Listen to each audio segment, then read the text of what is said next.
శ్రీ నారా చంద్రబాబు నాయుడు గారు, శ్రీ పవన్ కళ్యాణ్ గారు, వారి వ్రతం ఒకటే, ధర్మం బిది, వ్రతం బిది, సద్వివేకం బిది, ఆచారం బిది అని చెప్పినట్లుగా ఆదర్శనీయమైనటువంటి పథకామిగా వారు నడుస్తున్నటువంటి శుభవేళ మళ్ళీ మళ్ళీ ఈ రాష్ట్ర ప్రజలు వారికి కృతజ్ఞతలు చెప్తూ ఉంటారు.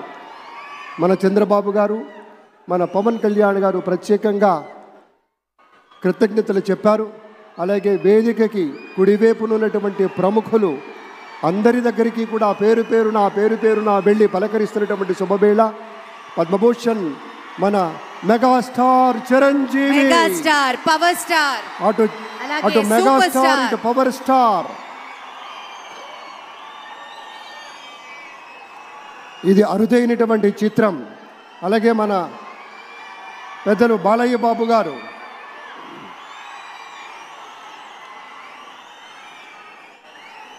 సూపర్ స్టార్ తలైవర్ రజనీకాంత్ గారిని పలకరిస్తున్నారు ప్రధాని.